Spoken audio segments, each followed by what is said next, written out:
अगर बच्चे शुरू से ही सुविधाभोगी हो जाएंगे तो आगे चलकर आप अच्छा नागरिक पैदा नहीं कर सकते हैं। जहां अनुशासन होगा, पढ़ाई अपने आप होगी। पिछले 15 वर्षों से संभावना विद्यालय प्रबंधन ने 100% बोर्ड परीक्षाओं में रिजल्ट दिया है। हम उनमें संस्कारों का बीजारोपण करते हैं। हम अपने बच्चों को सिखाते हैं कि तुम अपने से बड़ों का पैर छू के प्रणाम करो। सबका अंक का जो प्रतिशत है 60 एबव होता है और 90 प्लस लाने वाले 30 से 50 बच्चे हर साल होते हैं। विद्यालय में 2500 के करीब बच्चे पढ़ते हैं। नमस्कार, मैं विशाल, आप देख रहे हैं फोर्थ पिलर न्यूज। आज हम बात करेंगे जिस तरह से आरा में शिक्षा का जो स्तर है, और आप देख रहे हैं कि लगातार नए दिन नित्य प्रतिदिन जो नए नए विद्यालय खुल रहे हैं और शिक्षा का स्तर जो उनमें है, या जो विद्यालय सुविधा देने की बात कर रहे हैं, लेकिन बच्चों में शिक्षा के साथ एक सभ्यता, संस्कार या संस्कृति या फिर ये कहे अनुशासन, उनका बीजारोपण नहीं कर पा रहे हैं। इन्हीं सब मुद्दों पर बात करने के लिए आज हमारे साथ संभावना आवासीय उच्च विद्यालय के निदेशक डॉक्टर कुमार द्विजेंद्र जी हैं,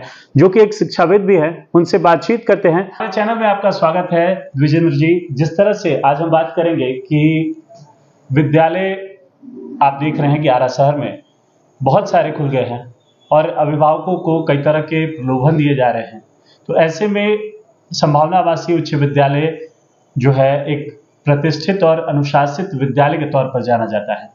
तो आप नामांकन को लेकर अभी जिस तरह से देख रहे हैं कि विद्यालयों में चल रहा है, लोग प्रचार प्रसार करवा रहे हैं कई तरह के, तो यहाँ पर नामांकन की क्या प्रक्रिया है और विद्यालय क्या चाहता है बच्चों के लिए, ये दर्शकों को बताएं। देखिए, सबसे पहली बात तो ये है कि संभावना विद्यालय पिछले 28 वर्षों से भोजपुर जिले में अनवरत चल रहा है और संभावना विद्यालय किसी प्रचार प्रसार का मोहताज नहीं है। हमारे यहाँ 2500 बच्चे पढ़ते हैं, 150 शिक्षक कर्मचारी हैं। जहाँ तक नामांकन प्रक्रिया की बात है, तो पिछले फरवरी माह से हमारे यहाँ नामांकन की प्रक्रिया शुरू कर दी गई है और हम बच्चों का नामांकन जांच परीक्षा के आधार पर लेते हैं। हमारे यहाँ अभिभावक पहले अपने बच्चों के लिए फॉर्म लेते हैं, रजिस्ट्रेशन करवाते हैं।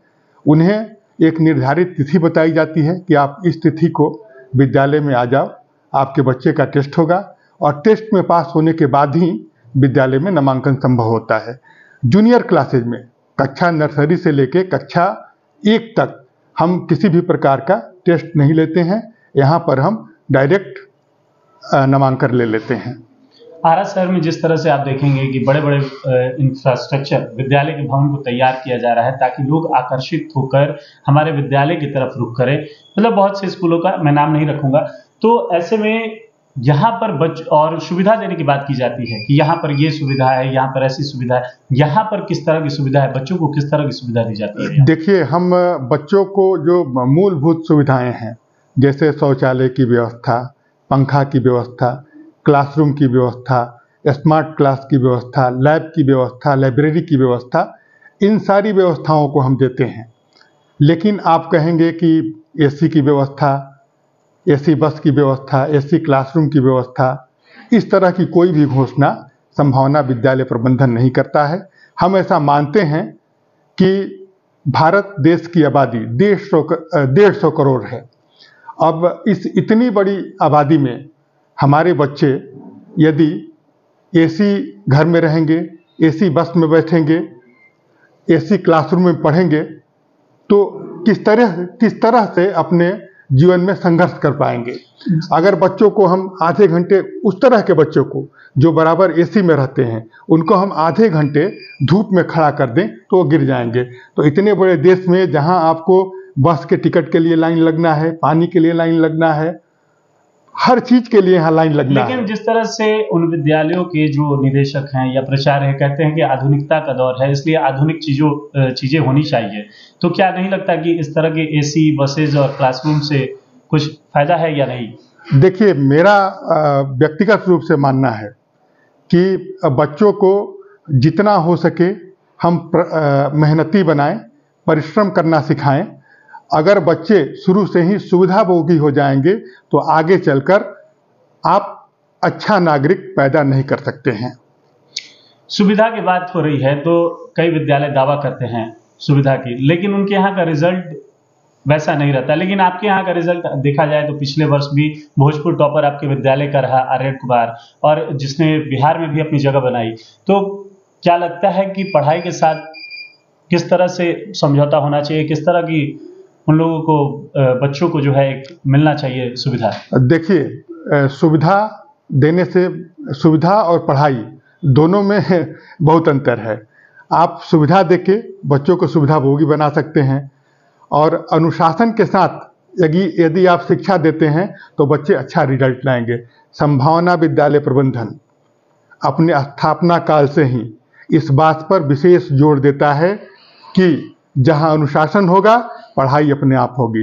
पिछले 15 वर्षों से संभावना विद्यालय प्रबंधन ने 100% बोर्ड परीक्षाओं में रिजल्ट दिया है। आप देखे होंगे प्रति वर्ष हमारे विद्यालय से 30 से 50 बच्चे 90+ रिजल्ट लाते हैं।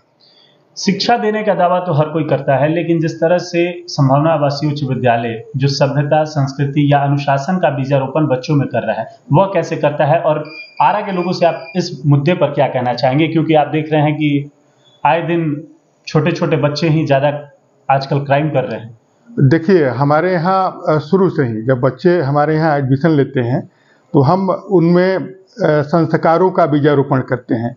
अब संस्कारों का बीजारोपण कैसे होता है? सबसे पहले तो हम जो भी सांस्कृतिक कार्यक्रमों का आयोजन करते हैं उसमें ये ध्यान रखते हैं कि कोई भी सांस्कृतिक कार्यक्रम हमारे संस्कार से जुड़े हुए होने चाहिए। हम छठ गीत प्रतियोगिता करवाते हैं, हम बसंतोत्सव मनाते हैं, होली गीत की प्रतियोगिता करवाते हैं, हम लोक गायन प्रतियोगिता करवाते हैं, संस्कार गीतों को अपने बच्चों को सिखाते हैं। तो इस तरीके से संस्कारों का बीजारोपण करते हैं। बड़ों का आदर कैसे करना है, हम अपने बच्चों को सिखाते हैं कि तुम अपने से बड़ों का पैर छू के प्रणाम करो। तो ये सारी चीज़ें जो नैतिक चीज़ें हैं वो बच्चों को प्रारंभ से ही हम देना शुरू करते हैं, और जब बच्चे बड़े होते हैं तो वही संस्कार उनके अंदर होता है।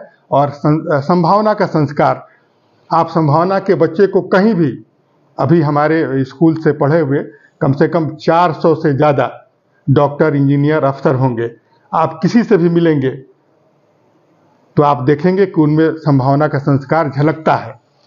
जिस तरह से हम तो जानते हैं कि विद्यालय का रिजल्ट रेशियो क्या है, लेकिन 10th और 12th का रेशियो क्या है, ये हमारे दर्शकों को बताएं इस विद्यालय का। देखिए, हमारे विद्यालय से पिछले 10 सालों का आपको मैं एक आंकड़ा बता रहा हूँ। हर साल क्लास 10th 12th में 200 से 300 बच्चे परीक्षा देते हैं। हमारे सारे के सारे बच्चे पास करते हैं, कोई फेल नहीं होता है, और सबका अंक का जो प्रतिशत है 60 एबव होता है, और 90+ लाने वाले 30 से 50 बच्चे हर साल होते हैं। बहुत से विद्यालयों के बैनर हम लोग देखते हैं तो उस पर लिखा रहता है बड़े बड़े अक्षरों में smart class, digital library, science lab. तो क्या इस तरह की फैसिलिटी भी विद्यालय में आप दे रहे हैं? देखिए, CBSE से एफिलिएटेड जो भी स्कूल हैं, ये बेसिक चीज़ें हैं। उनके पास साइंस लैब होना चाहिए, उनके पास लाइब्रेरी होनी चाहिए, उनके पास अच्छे क्लासरूम होने चाहिए, बाकी सारी सुविधाएं होनी चाहिए। तो ये प्रचार करने की ज़रूरत नहीं है। अगर आपको CBSE से एफिलिएशन मिला है तो ये सारी चीज़ें आपके पास होंगी ही। तो आप विद्यालय में स्पोर्ट्स को लेकर क्या कुछ होता है, योगा, NCC, इन सब? देखिए, हमारे यहाँ NCC और योगा की रेगुलर क्लासेस चलती हैं। आप देखे होंगे हमारे यहाँ जो चेतना सत्र है उसके बाद प्रतिदिन बच्चों से योगा कराई जाती है। 3 दिन योगा और 3 दिन PT प्रार्थना सत्र में ही होती है। उसके बाद खेल कूद का जहाँ तक सवाल है तो हमारे यहाँ के जो PTI हैं, जो हमारे खेल शिक्षक हैं, बहुत ही अनुभवी हैं।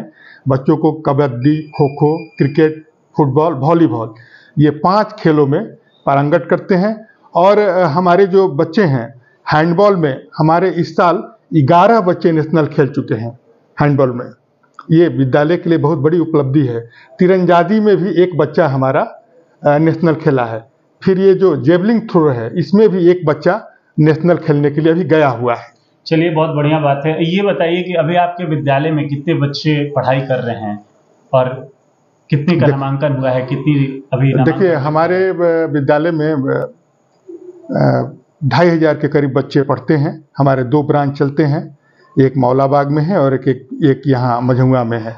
मौलाबाग ब्रांच मूल रूप से प्ले स्कूल है, वहाँ प्ले ग्रुप से लेकर कक्षा 5 तक की पठन पाठन होता है और यहाँ पर नर्सरी से लेकर 12th तक का पठन पाठन होता है। जहाँ तक नामांकन का प्रश्न है, अभी तक लगभग 500 से 600 अभिभावकों ने यहाँ से रजिस्ट्रेशन फॉर्म लिया है और एक टेस्ट भी आयोजित हुआ है। उसमें 250 के करीब बच्चे बैठे थे, जिसमें से करीब 150 बच्चे पास किए और उनका नामांकन चल रहा है। अगली नामांकन तिथि 17 मार्च को है। चूंकि आपके यहाँ नामांकन परीक्षा लेकर बच्चों को यहाँ नामांकन दिया जाता है, तो वैसे अभिभावक जो अपने बच्चों को उच्च शिक्षा और अच्छी संस्कार देने की फिराक में है, तो उनके लिए क्या आपका सलाह होगा? देखिए, सबसे पहले तो संभावना विद्यालय में जिनको भी नामांकन कराना है वो यहाँ से रजिस्ट्रेशन फॉर्म प्राप्त कर ले। रजिस्ट्रेशन फॉर्म प्राप्त करने के बाद आपको नामांकन जांच परीक्षा की तिथि बताई जाएगी। नामांकन जांच परीक्षा में हम अगर बच्चों को से जनरल चीज़ों को पूछा जाता है, एक लिखित परीक्षा होती है, फिर एक बच्चों से किताब वगैरह का रीडिंग एबिलिटी भी हम लोग देखते हैं और जनरल चीज़ों को पूछा जाता है। जैसे हिंदी में हिंदी व्याकरण से सवाल होते हैं, अंग्रेजी में इंग्लिश ग्रामर से संबंधित सवाल होते हैं, मैथ में जनरल मैथ को पूछा जाता है। तो बच्चों को तैयारी करवाएं जनरल चीज़ों की, आपका बच्चा पास हो जाएगा, संभावना स्कूल में उसका नामांकन हो जाएगा। बहुत बहुत धन्यवाद द्विजेंद्र जी। जिस तरह से आपने बातों को सुना कि संभावना आवासीय उच्च विद्यालय जो नित्य दिन नई ऊंचाइयों को छू रहा है और स्पोर्ट्स हो, पढ़ाई हो, संस्कार हो, इन सब चीज़ों में आगे बढ़ रहा है। ऐसे ही आप अगर अपने बच्चों को लेकर चिंतित हैं तो आपको शिक्षा के साथ साथ अपने बच्चों के जीवन में शिक्षा के साथ संस्कार और अनुशासन, इन सब चीज़ों का भी बीजारोपण करना होगा। और जिस तरह से आप प्रारंभिक शिक्षा घर पर देते हैं और उसके बाद जो आपका स्कूल, आपके टीचर होते हैं, वो आपको बच्चों को एक ऐसा सभ्य नागरिक बनाते हैं, इसको लेकर इन सब मुद्दों पर आज हमने बातचीत की। और ऐसे ही खबरों को देखने के लिए जुड़े रहिए हमारे साथ। कैमरामैन धर्मेंद्र के साथ मैं विशाल।